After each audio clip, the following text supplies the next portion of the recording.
Olá pessoal, o nosso assunto de hoje é sobre energia e sociedade.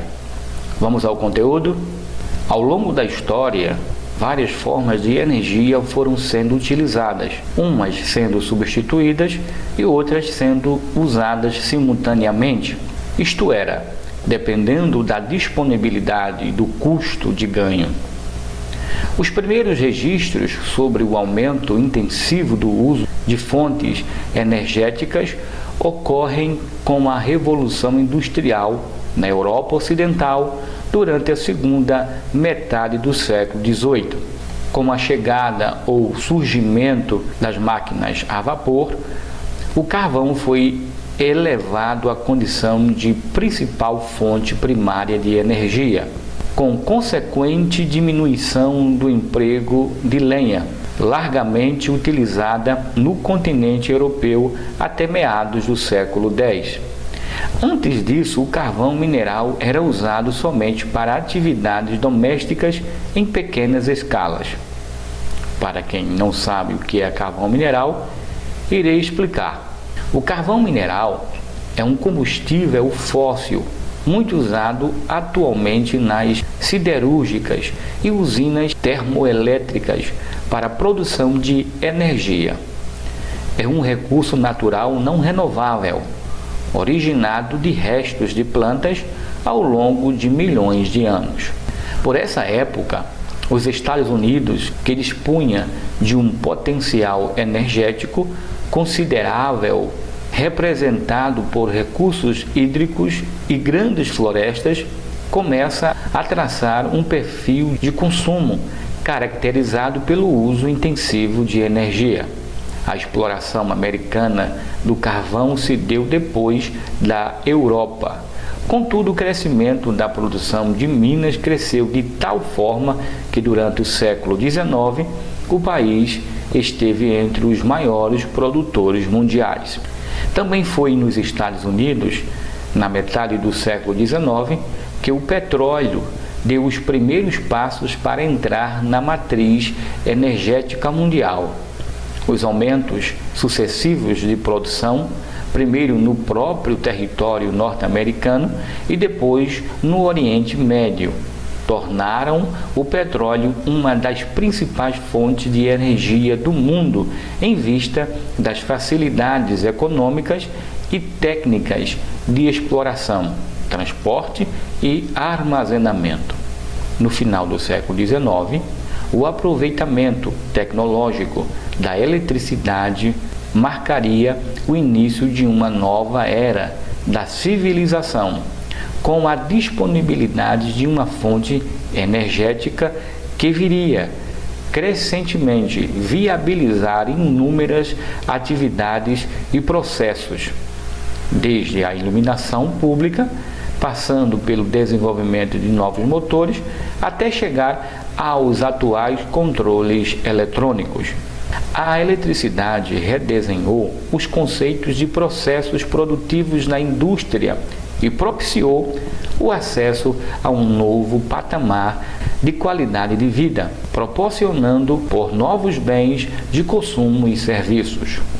Contudo, o estudo das atividades humanas demonstra que a tecnologia não é a variável mais importante nos sistemas energéticos, porque eles se submetem a duas influências muito fortes que não conseguem subjugar: a formação das sociedades e as leis da biosfera. Exemplos históricos da rendição da economia às leis da biosfera são as correntes migratórias asiáticas em direção à Europa, como resultado da devastação das estepes da Ásia Central pelo pastoreio excessivo e os grandes desmatamentos das florestas europeias para retiradas de madeira, principal fonte de energia térmica e material para construção no período pré-revolução industrial, que impulsionaram o desenvolvimento das técnicas de extração do carvão e mais tarde conduziram a invenção da máquina a vapor.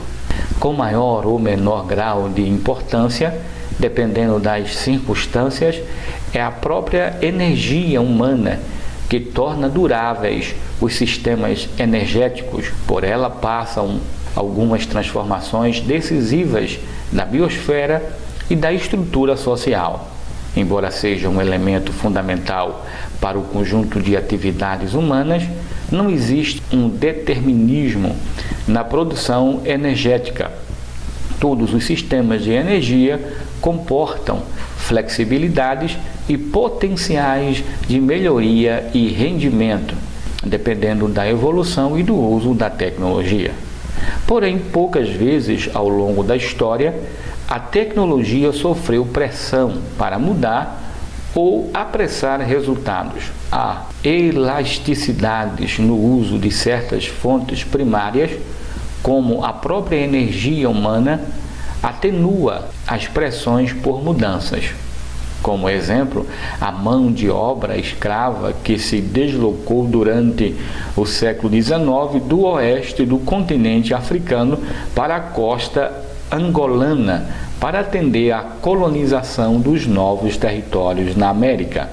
As variações dentro dos próprios sistemas energéticos ainda permitem inter-relações de conversores e fontes diversas, como roda d'água, moinho de vento, tração animal e força humana.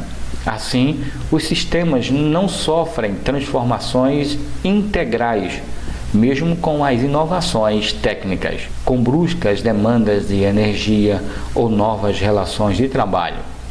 Um exemplo clássico ainda é a mão de obra escrava. O emprego dessa energia entrou em declínio ao longo da Idade Média, entre os séculos V e XV. Para assumir destaque novamente entre os anos de 1666 e 1800, quando as colônias americanas receberam mais de 8 milhões de escravos africanos. Essa capacidade de adaptação dos sistemas energéticos produz uma energia que tem, entre todas as forças produtivas, a vida mais longa. Os principais agentes de conversão de energia são homens, animais, vegetais, águas e ventos, que contribuíram para a formação econômica e social durante os séculos XVIII e XIX e subsistem até hoje.